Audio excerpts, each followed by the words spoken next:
areas. Lagos is a cosmopolitan city. There are many cities in Nigeria where you have people who are enlightened. You don't have to spend so much money to reach out to those people. They are maybe gruntled, they are disgruntled as they have their leanings. There are some that, okay, the energy is coming from their churches because those are the issues that matter to them. You know, Peter Obi, as it were, too, has some tribal affiliation, not necessarily of his own making, but the old Southeast kind of, tried and say, okay, this is a candidate that we can follow. That doesn't make them tribalistic, but it means that they saw him as their project. That's why I don't think Tinubu in some of the states got up to 5%, But that doesn't mean that it's not politics. At the end of the day, each person will look at what moves your needle, what it is that matters to me in this day and age. For me, I would rather a southerner of any extraction.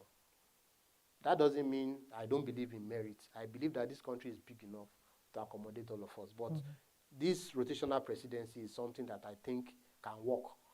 5, 8 years or 4 years in the north, let it come down to the south so that lets everybody feel a sense of belonging.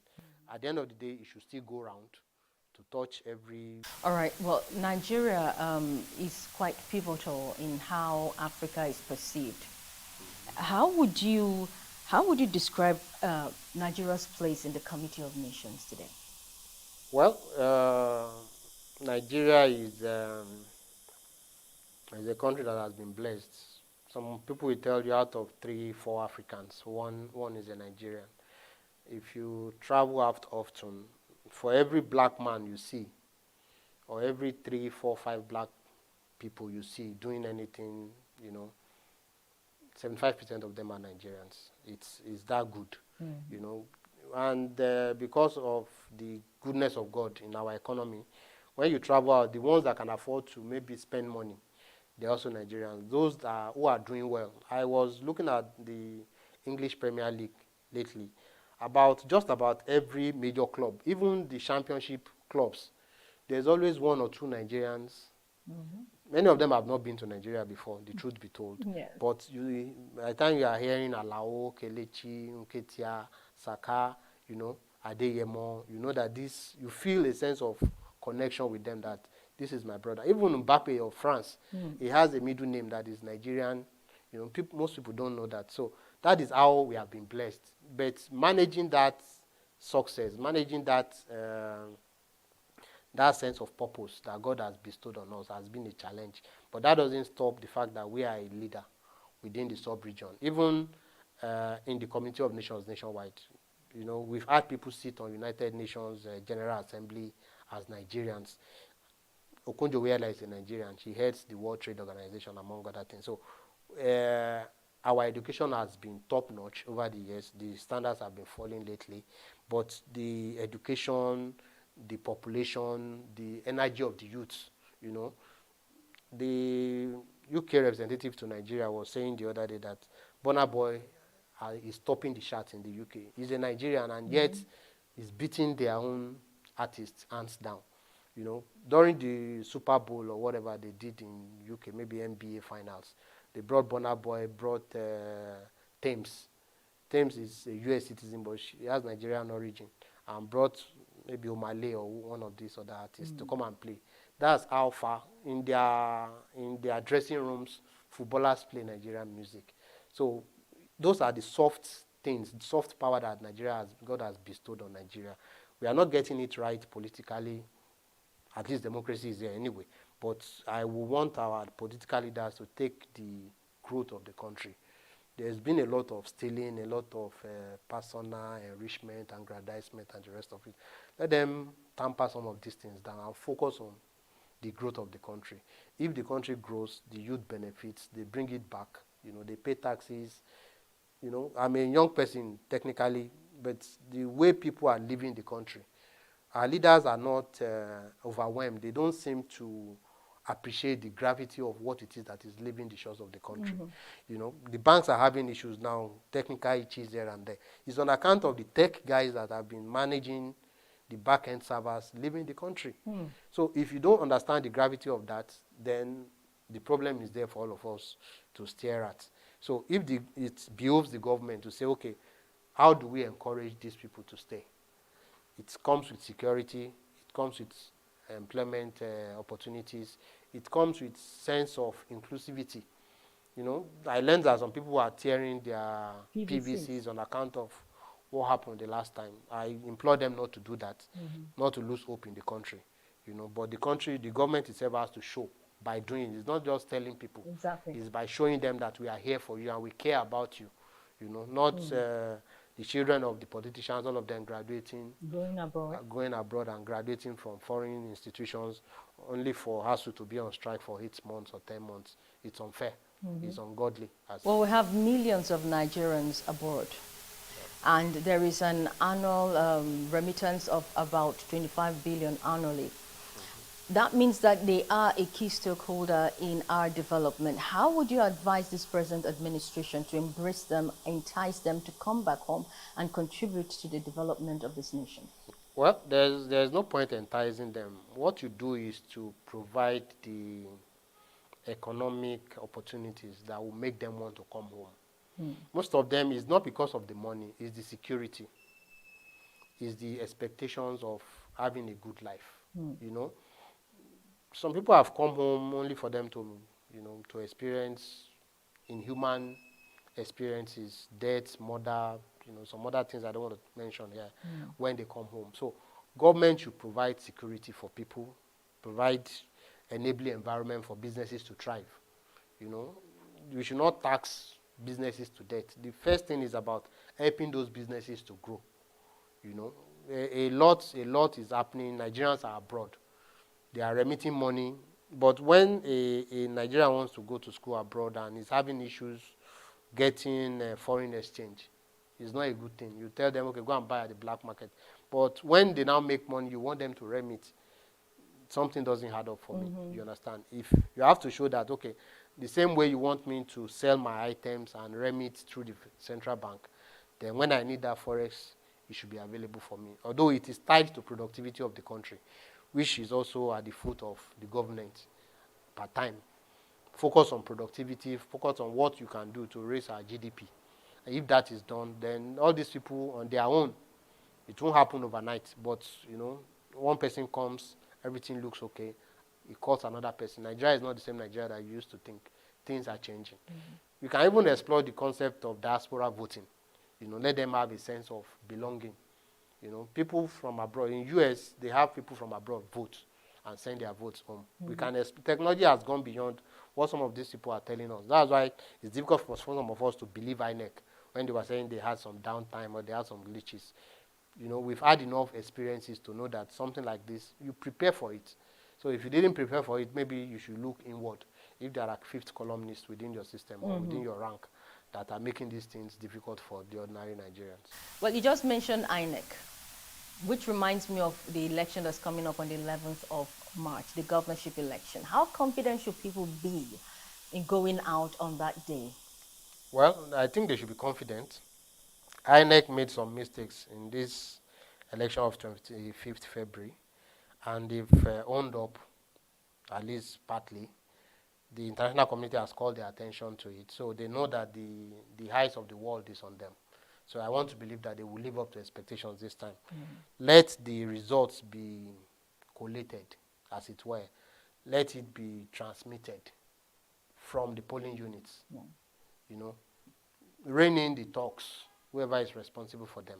When they cannot be reined in, then the military that were brought in and the policemen should do their duties so that there will be confidence in our democracy. We don't want to risk going to war on top of an election, but you don't rule out everything. An aggrieved party, if there is no room for the redress, can go in directions that you don't even think about. It was J.F. Kennedy that said, those who make peaceful transition impossible, we make violent revolution inevitable. We don't want to get to that stage. Let there be room for venting via the courts. Let there be room for engagement, at least of the youth. Let them feel they have a sense of belonging in this country. And you will be surprised in how well things run, at least where you have hope. Now, how would you respond to You're saying that the governors we've had over time have not been able to make the states as viable as they should be. Here we are going to another governorship election to elect people that I'm not quite sure whether they are going to change the narrative or it's just going to be same old same. If the states, the various states, are functioning as they should, we wouldn't be saying some of the things we're saying now. Well, let me say one or two things. I have a WhatsApp group of fellow colleagues of some sort. You know, there's been an Okada rider in the East that won a seat. Yeah. You know, people are talking about him. So a friend was saying, it's not about an Okada man. Does he have what it takes to be in that chamber? Somebody replied him, those who have been there all along, what have they contributed? The governors that turned, maybe former governors that turned National Assembly to retirement homes, what actual contributions have they been making? So those are the issues. It's not about occupying a seat. It's about making a difference in the lives of the people. All of them come into office, you start hearing that there are no enough resources. For crying out loud, we knew that we don't have enough. Nobody has enough resources from day one. But the focus, the priorities you have, is it in tune with the people, or you prefer that, okay, the first thing is that I must live a good life. I must have a 40 car entourage. These are not the things that matter. Security is paramount for any sitting governor. Fine. But outside that, focus on spending money on the resources, on the things that the people need, that are of, that are tangential to their life. Outside Lagos, most of the states are, from an economic perspective, they are not viable the way I see them. You have a city of maybe 2 million, 3 million people per state. At the end of the day, you are managing $3 million, $4 million a month. That resource is not enough. So how do we do? Look outside yourself. Look outside your state. Invite models, economic models that you feel can work. Okay, what are the things we as a state are good at? Is it corn? Is it cocoa? Go in those directions. I was in a state, one of the 7 sisters in the Dubai Emirates. It's called Sharjah. I was there. They built that economy. They were building houses so that people can live and transport themselves to Dubai, because they look at, okay, what can we do? Ogun State, for instance, should do its policies mirroring Lagos. Okay, some people that are working in Lagos, they may not be able to afford living Houses in Lagos. in Lagos. So how can we make sure that we do policies that will make people live in Ogun and work in Lagos? And work in Lagos, something like that. You have to be thinking out of the box most of the time. But the focus of people who govern us most time is just how do we, take this resource, not necessarily to the next level. Okay, let's move away from the governors, the leaders, to the people themselves, the followers, we the Nigerians.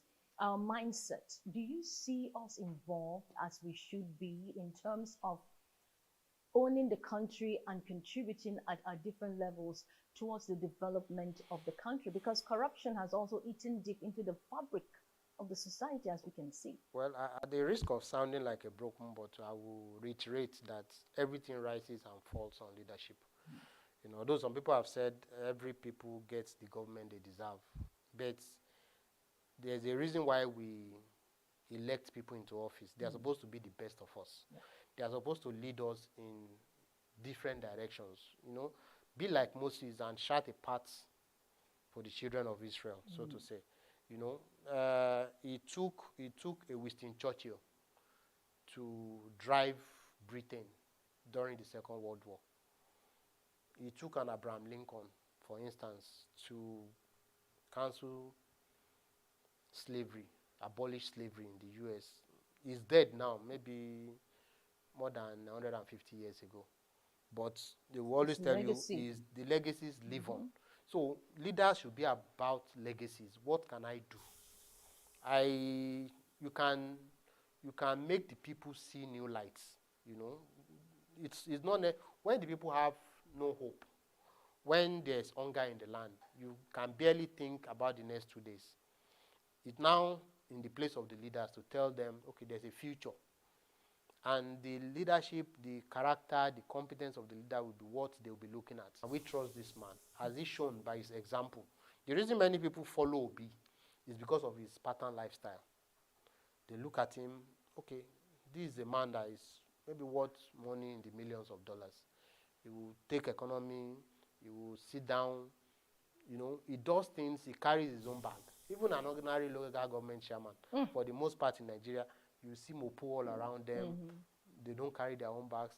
Even you see their wives become something else. You understand? But this man is somebody that we can identify with, and over time, it's not something he's been doing just because he's a politician now. Yeah, it's been We've his seen lifestyle. him, it's been his lifestyle. So they identify, that is the crux of the matter, why people feel we can identify with this person. Yeah. There's a quality in leadership they call empathy. How many of these people that parade themselves as politicians have it? The ability to connect with the followers at their level and see things from their perspective so that you can engage, you can provide solutions that are pungent, you know, and related to the problem at hand. Thank you so much, Mr. Mayoko Christopher Ilo, for being our guest on One-on-One today. Thank you. It's a pleasure. I am Maureen Menong. Many thanks for your time. Join us next time. Bye.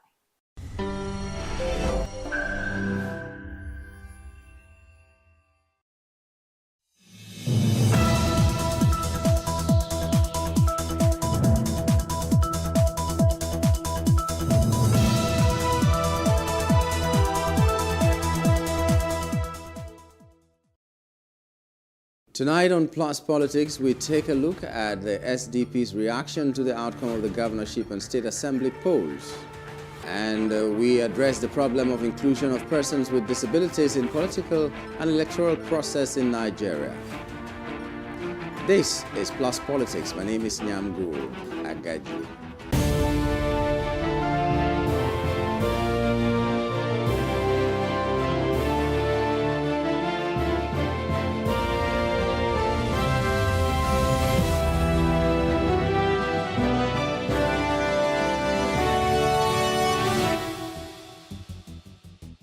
Welcome back. The Social Democratic Party has condemned the outcome of the governorship polls, especially conducted in Lagos State.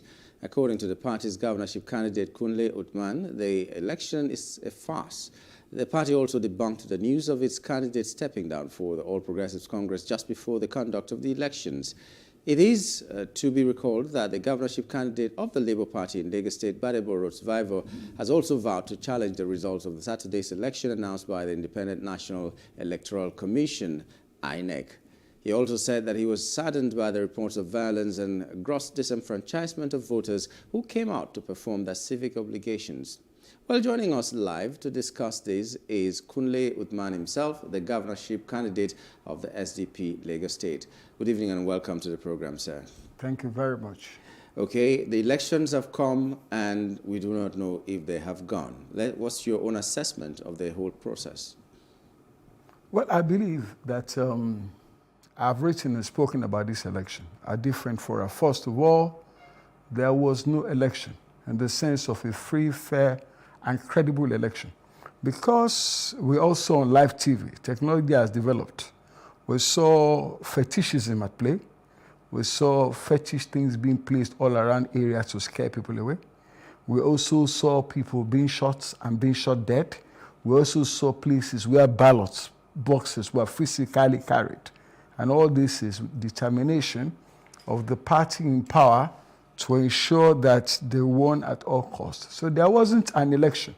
What we had on Saturday was a farce. It failed the test of election anywhere in the world. And globally, locally, and nationally, it has been acclaimed to be the worst election in the history of the Federal Republic of Nigeria. And this is very sad, because the government of the day did all that was humanly possible to ensure that INEC gave us a good election. The BVAS was devised as a system whereby people would not be able to vote for other people. But what happened was a complete nonsense. Let's put it that way. There were areas where they ensured that they believed that they were not popular based on the result of the last election. You're talking of Etiosa area, you're talking of going down, Alimosha and other places. They made sure people did not come out to vote. And this new device that they have brought up in their election of bringing Oro out in the afternoon. Because I'm a Yoruba man, I never knew Oro coming out in the afternoon. It's a traditional thing that is always done in the night. So the determination and the desperation of Babajide Sanwo-Olu and his government to be returned to power was clear in this election. There was no election. So in the real sense of it, if we feel the pulse of the people and we're able to look at it credibly, I think there should be a re-election.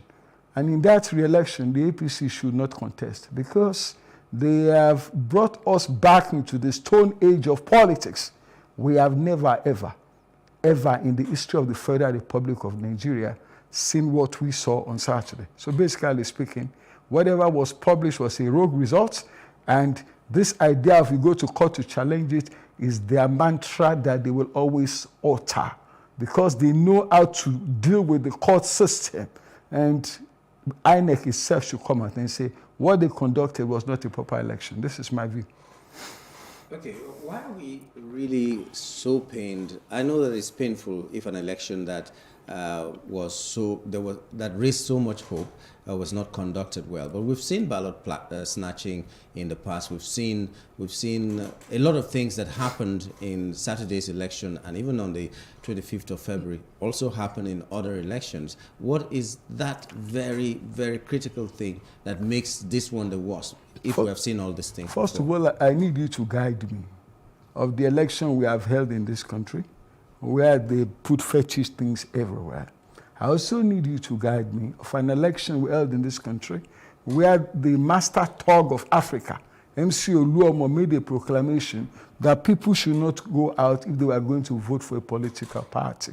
I need you, the man didn't say it was live. I also need you to tell me any election in the cosmopolitan state of Lagos State where a certain set of people have been branded. You understand? Don't come out. If you don't vote for our party, you don't come out, or else we deal with you. We have also seen an election where there were gunshots. We saw it. You understand? First Stack and other areas. We also saw ballot snatching live. So it's not in the past when you do things and it is given a colored report. We saw these things live. Everybody saw it. Everybody. It was on all the television channels, covering from one point to the other. Every one of them. How do you now talk about a credible election? How does somebody now come out and say, I'm the winner? Winner of what? Because the man was the one who corrupted the system. The man was the one who organized all these malfeasance to take place. How can he win the election? There was no election on that day. What we had on that day was a disgraceful display of inhumanity of man to man and desperation. Politics is not about desperation, my brother, because it has been notoriously described as the government of the people, for the people, and by the people. The ballot belongs to the people. It doesn't belong to a pack of people who will say we are government and we must continue. Whether or not we want to, we must continue. Because for us, we said it too many times in different places, that this particular government in Lagos State that is there now does not deserve to be re-elected. And I think they heard us. We said it. I heard Jandor say it. I heard that Badebo say it. Even Akim, what do they call him? Dixon also said it. The same thing with everybody said this was the process. We had debates, the man did not show up. He never came for any of the debates. This is the only election I know in Lagos State where there was no governorship debate and the governor did not participate. So what are we talking about? The election and the post-election have been complete nonsense. Let me put it that way.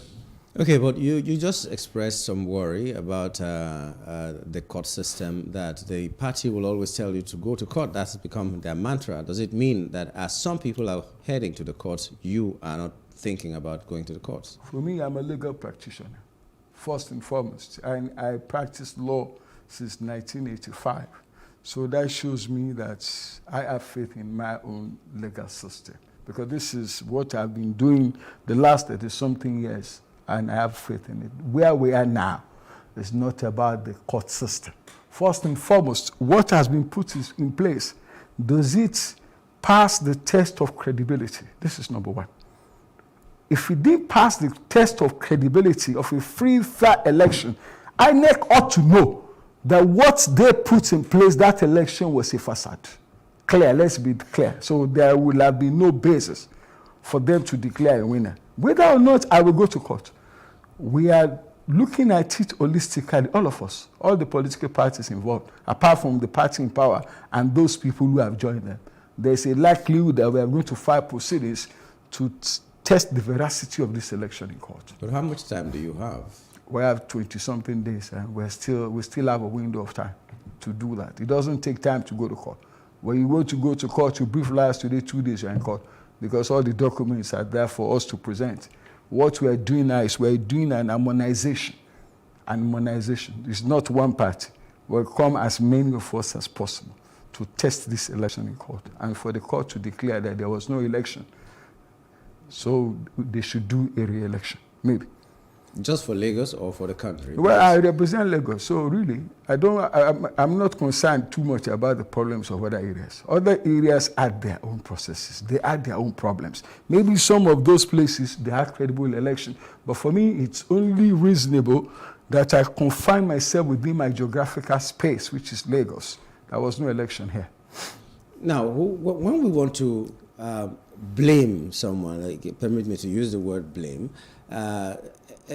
who do we blame in this instance? The political party, the umpire, the security agencies, and all that. All of these people needed to come together to make our election credible enough. So even if we want to blame, or we want to find out where to start the reforms, where do we go to? We'll start from INEC.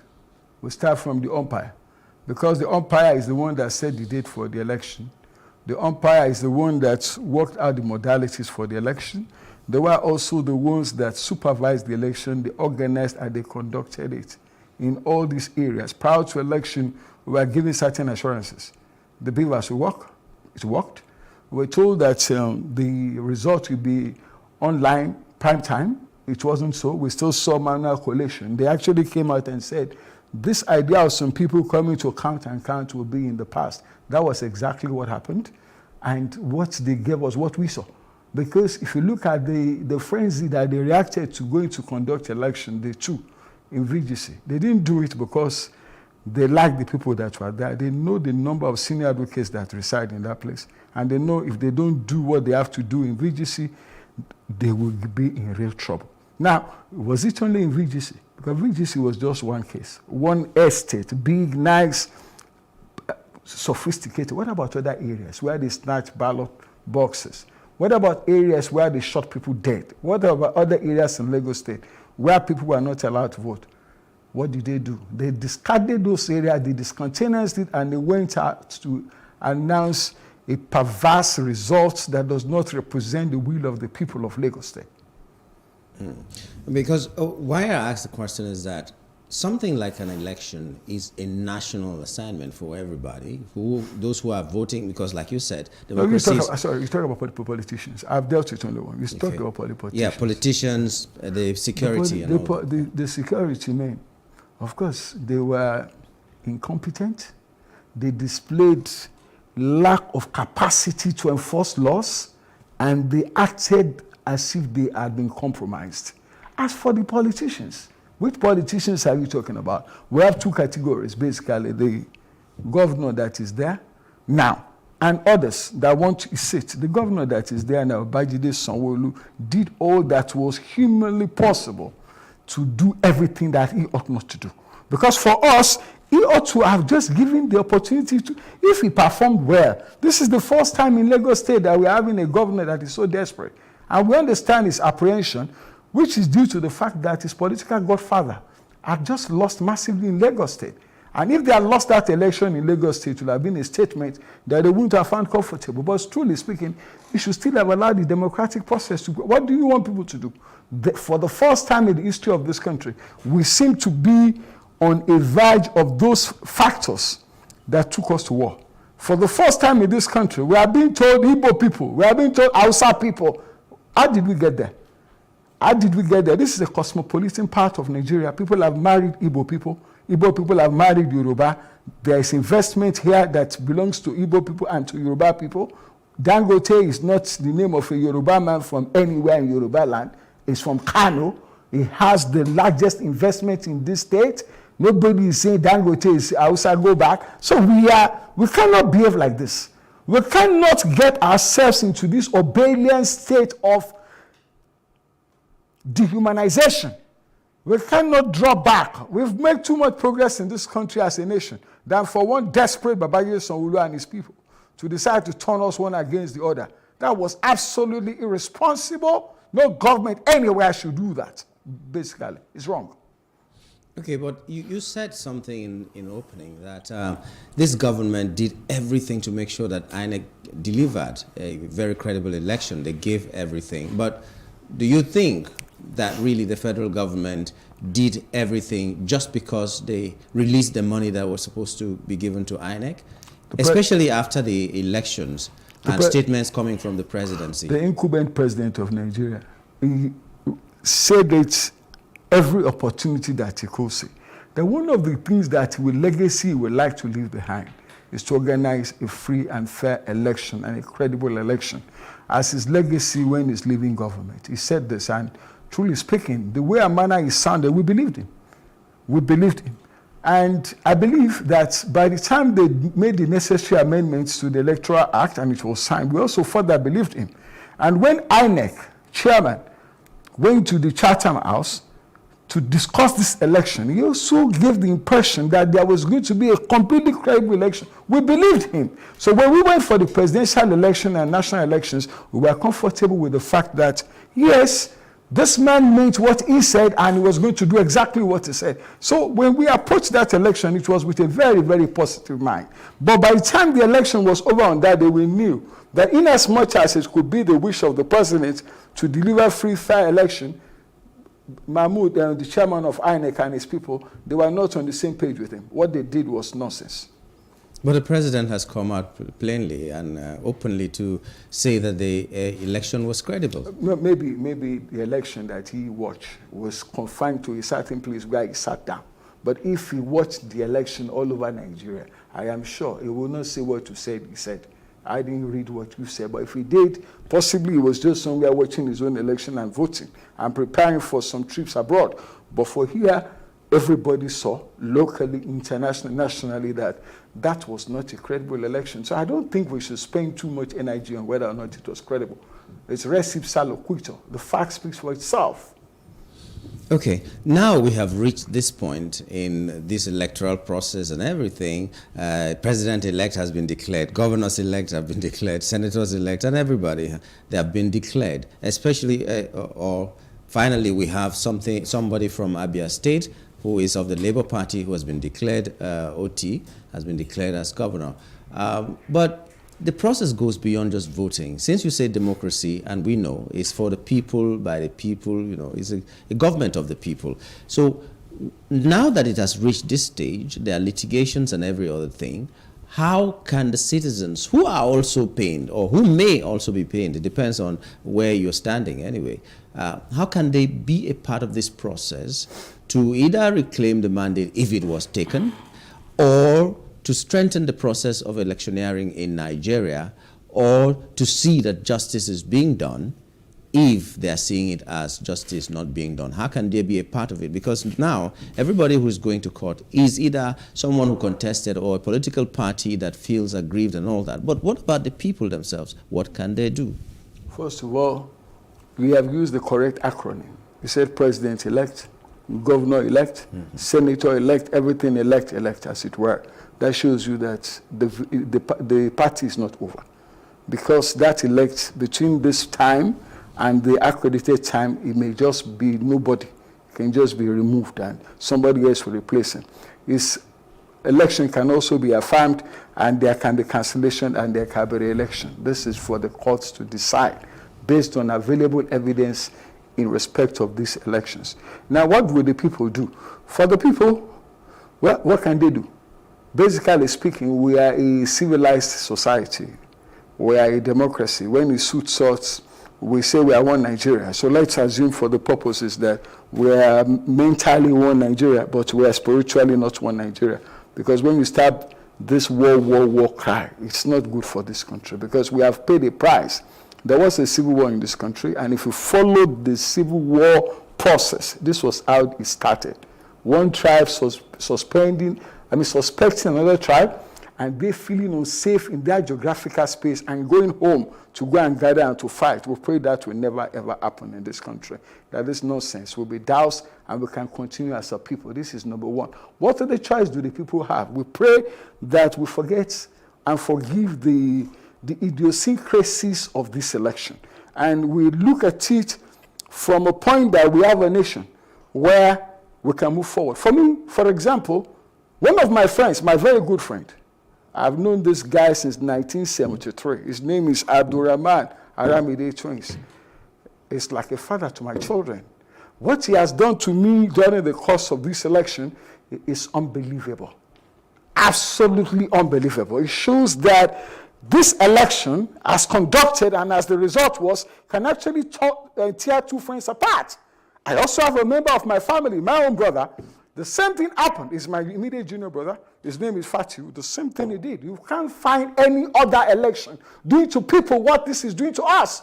As a matter of fact, you find some of these people purveying hate speech, sending videos that should never ever be circulated in any system.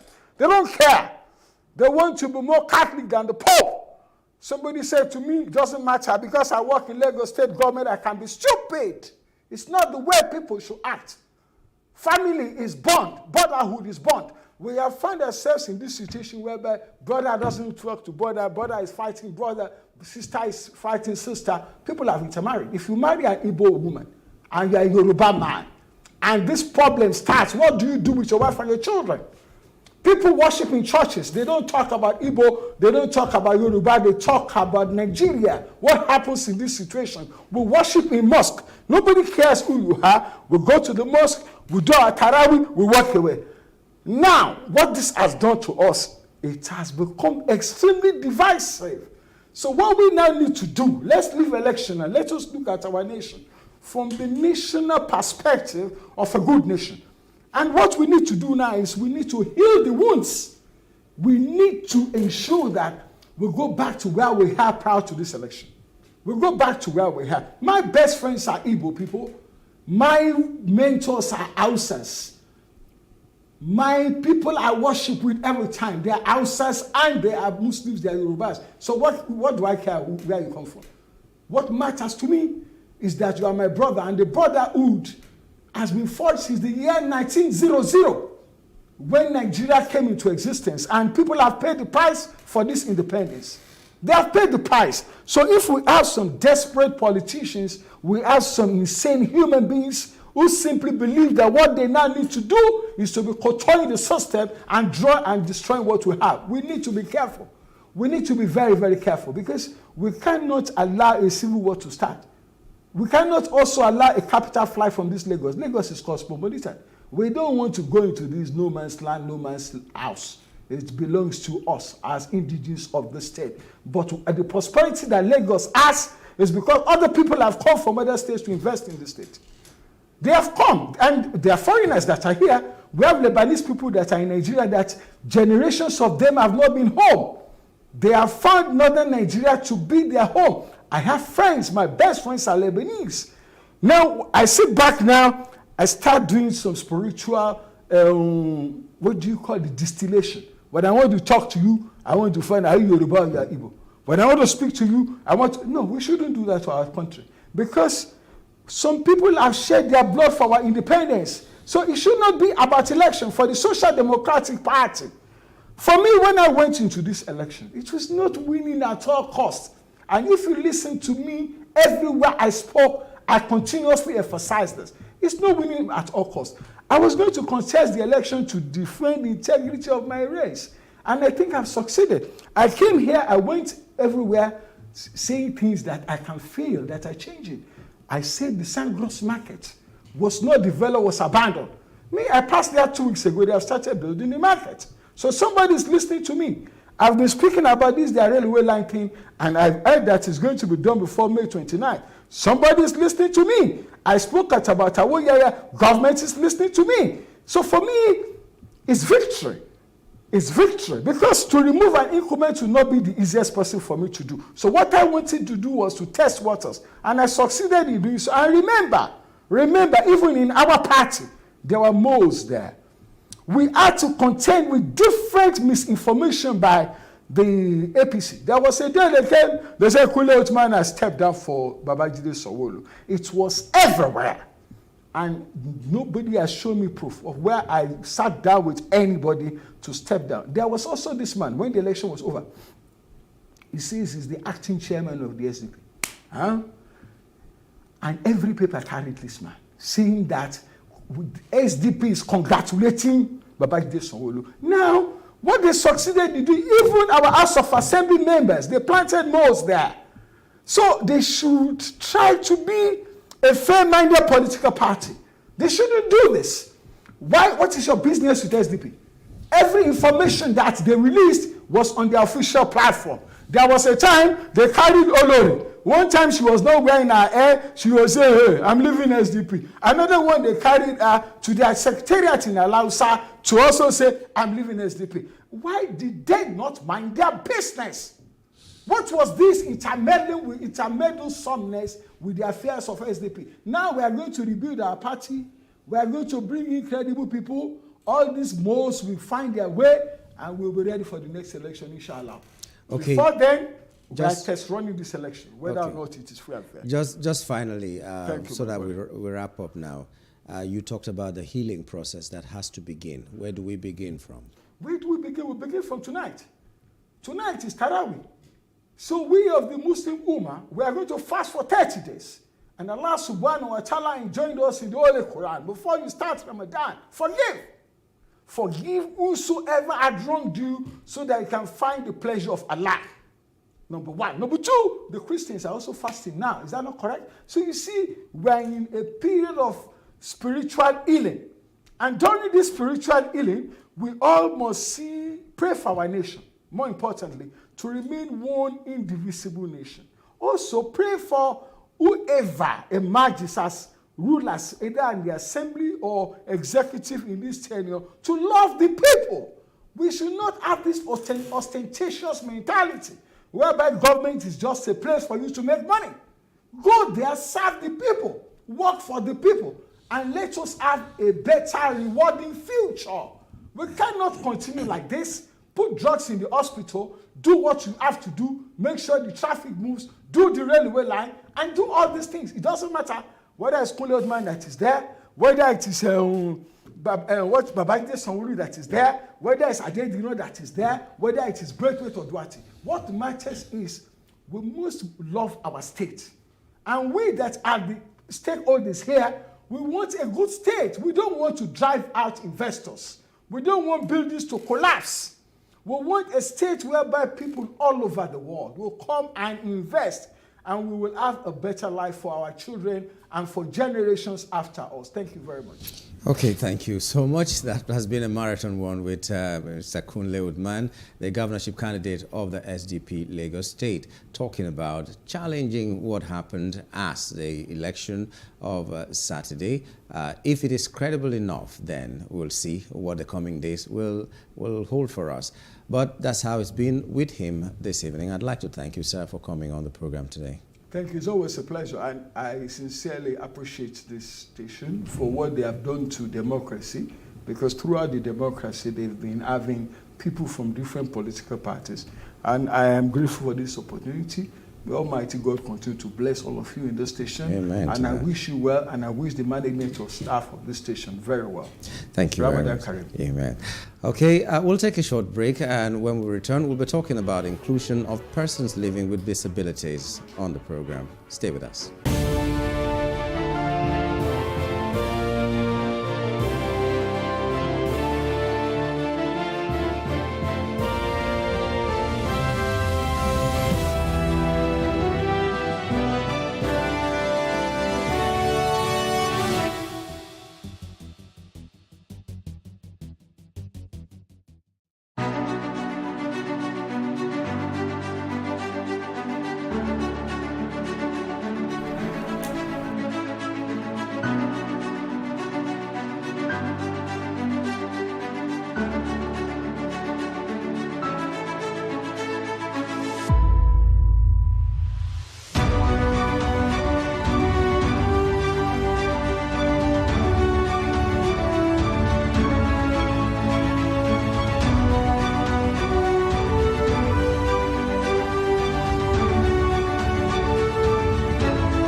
we do not understand, we will stigmatize. What you can see is the remaining of the tanker that exploded. The suspect equally confessed.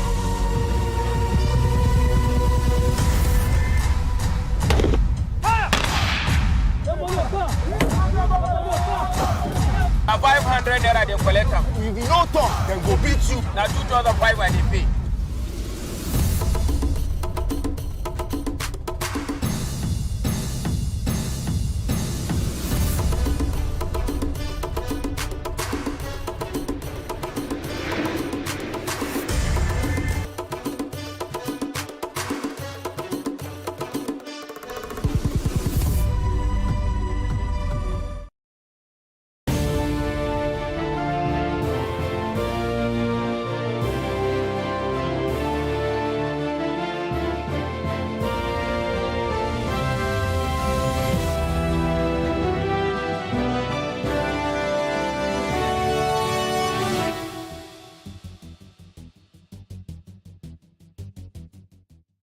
Thank you for staying with us. It's still Plus Politics, and my name is Nyamgul Agaji. Right now, we'll be looking at the inclusion of persons living with disabilities in the political and electoral process in Nigeria. The discrimination against persons with disabilities is a global phenomenon. However, most countries of the world have moved from such discriminatory practices to an inclusive society for persons with disabilities. The population of persons with disability in Nigeria, which is about 30 million, is higher than the entire population of 5 countries in the West African sub-region. Unfortunately, Nigeria is one of the major countries in Africa where little or no attention is paid to the plight of persons with disabilities. Hence, their exclusion from governance, electoral process, healthcare, education, employment, and social community life. Joining me to discuss this is Comrade Louise Auta, President, CEO, Network of Women with Disabilities. Louise, thank you for joining us. You're welcome. Okay. Thank you for the opportunity to be here. Louise. When I hear Louise, the name Louise, I think of Superman's girlfriend. That's by the way. Okay, well, a lot of promises were made for the 2023 elections. Some of them, a lot of people are complaining about. How was it with the disability or the people living with disability community? Was their inclusion as what you expected, or were there things that still needed to be done and were not done? Yes, inclusion of persons with disabilities in politics is a gradual process. For over 20 years, we advocated for the passage and signing of Nigerian Disability Act. Finally, in 2019, that was achieved. Article 29 of United Nations Convention on the Rights of Persons with Disabilities talks about the right to participate, to vote, and to be voted for. Having said that, disability inclusion in the electoral process is a gradual process, because where we were 10 years ago is not where we are right now. We have moved, we have made some progress, and we have recorded some milestones. 2023 elections, for me, I'm disappointed with INEC. I have to say the truth. Because they promised us, citizens with disabilities, that they are going to deploy assistive devices for those with visual impairment, for those with albinism, hearing impairment, to be able to vote independently. Assistive devices like tactile ballot papers, magnifying glasses for those with albinism, and other devices that will aid voters with disabilities to be able to vote independently. But out of the 200 plus assistive devices that INEC promised to deploy, the number that was able to access those assistive devices was nothing to write home about. And some polling units were not accessible. They were not inclusive, promised by INEC. Yes, INEC is doing well. Now we have a department on gender and inclusion of persons with disabilities, but we need to do more. INEC need to work with organizations of persons with disabilities to be able to give us our rights as citizens of this country who have the right to vote and to be voted for. So for me, I'm not happy with the result that was recorded by Inclusive Friends Association and TAF Africa, that's the Albino Foundation Africa, who were at the situation rooms. They monitored, they observed, and they also evaluated the 2020 elections. I got this report from them. Thank you. Say that where we were 10 years ago is not where we are right now. What are some of these things that you found in this election that were not available in previous elections? Let's begin to see the marked improvement that they have made, even though it was not enough, before we go into what they should have done. Yes, just like I said in my opening statement, that where we were 10 years ago is not where we are right now. 10 years ago, there was no Nigerian Disability Act. 10 years ago, there was no National Commission for Persons with Disabilities. 10 years ago, there was no department in INEC for gender and inclusivity. Right now, we have it. 10 years ago, there was no policy on the inclusion of persons with disabilities in the electoral process. So these 4 instruments I just mentioned are legal rights for persons with disabilities to thrive. First, we have our Disability Act. Second, National Commission to be able to manage our affairs. And thirdly, the department that we have in INEC to also manage our issues and our activities. And lastly, the provision of other policies by INEC. We have to imbibe the spirit of implementation. Without it, we won't be able to achieve those rights. We won't be able to go back home and feel excited that, yes, INEC has done well. Today, I was able to vote independently. The cubicle was accessible to me. The ballot papers were accessible to me. And other devices that INEC needs to provide for citizens with disabilities. Thank you. Okay, I've been following the struggle by people living with disabilities over the years to make sure that some of these things that you have mentioned that the government has done, INEC has done and everything, comes to fruition. But now that these things have been done, like you said, the spirit of implementation needs to be imbibed. What plans do you have as people living with disabilities to make sure that these documents, these commissions, these things that they have done in your favor begin to work in your favor? Because as it stands, my people say, if your apparel that you use to dance doesn't do what it's supposed to do, you use your hand and make sure it does what it's supposed to do. So how are you going to play your drum to make sure that the government and all the relevant people dance to the tune that you are saying, that you are playing?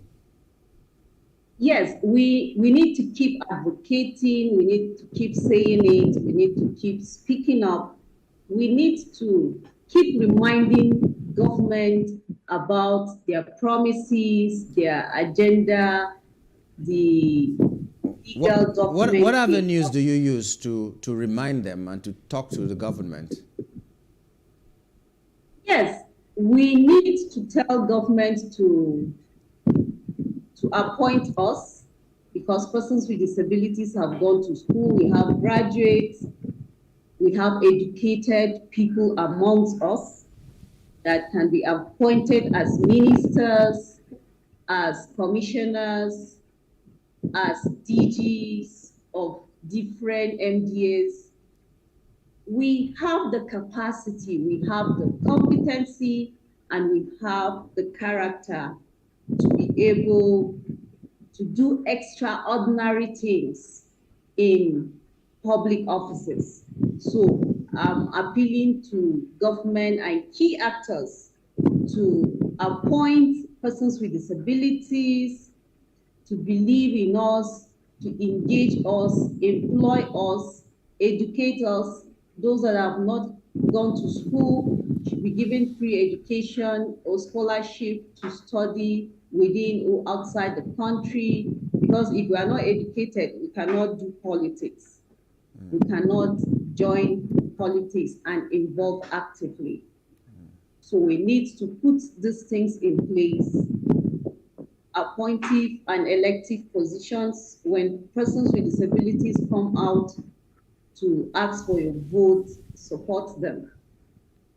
But in this 2023 elections, I think only 30 people with disabilities came out to aspire for elective positions. This needs to be encouraged.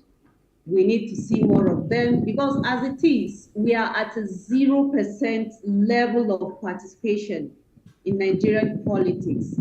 And this is sad. When you go to other countries, you see persons with disabilities doing a lot of extraordinary things. But in this country, the level playing ground is not the same. So we want to see equal opportunities. We want to see our rights being given to us. We want to see inclusion in the political sphere. Thank you. Okay, it goes beyond just asking for government to give you what some people will call handouts, but what do you do to encourage your people to build the character that will be good enough to get all these rights that you're talking about? What do you do to encourage people to come out to do what they need to do and ask for their rights? I'm interested in that. Do you build character within your sphere? Do you encourage people? Do you do what you need to do for people to come out and be themselves the way they should be? Yes, but for me, I don't think I agree with this statement. We have persons with PhDs in disability community. We have doctors, academic doctors in the disability community. We are educated. So we have to be encouraged when we come out. I ran for elections in 2019 in the FCT for House of Representatives. 2023/2023, I also ran in Kaduna State for House of Assembly in Kaura constituency, to be precise. But what people see is disability before the ability. They see my wheelchair first before Lois Auta. I'll never forget when I was on a live radio program, just like this one we're having, when someone called in and said, "Madam, go back home and sleep." you don't have anything to offer. When we were at an interview section with other 2 male candidates, I was the only female during that interview section. So why did he feel that I should be the one to go back home? Why didn't he tell the other two male candidates to go back home? Because I'm a woman with disability, and the barriers that surrounded me are stopping me. Is it infrastructural barrier? Is it attitudinal barrier? Is it inadequate funding? Is it ethnicity? Coming from Kaduna, lived in Abuja, married to Akwa Ibom. All these diverse elements are stopping many of us to thrive in the political arena. So we need to remove these barriers, all these institutional barriers and other, even language barrier, because I remember when I ran in the FCT, I couldn't communicate with some of the baggy people at the grassroots. They did not understand English and I did not understand their language. So all these things need to be removed and be able to give a level playing ground for aspirants with disabilities or candidates with disabilities. Okay. It means not just the government, all the people need to do more. The people living with disabilities will do more, government will do more, citizens will do more. It's a collective responsibility to make sure that we get to that point where every citizen has equal rights to vote, be voted for, to go to school, and to enjoy the basics of life.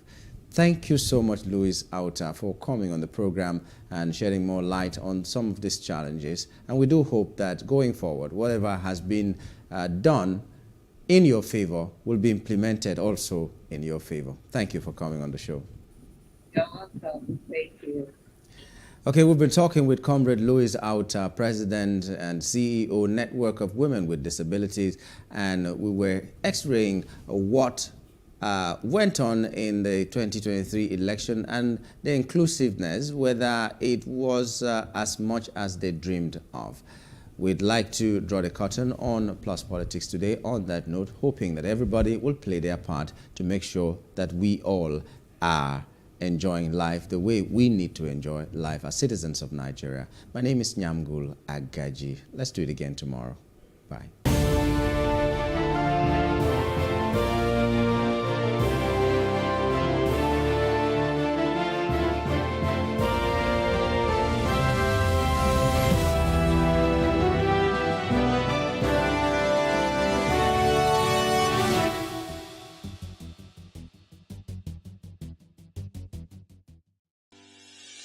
Increase the reach of your events or business services. To advertise on Plus TV Africa, please call 0906 000 5719 or 0909 040 8408, or send an email to marketing@plustvafrica.com. Plus TV Africa. Big stories live here.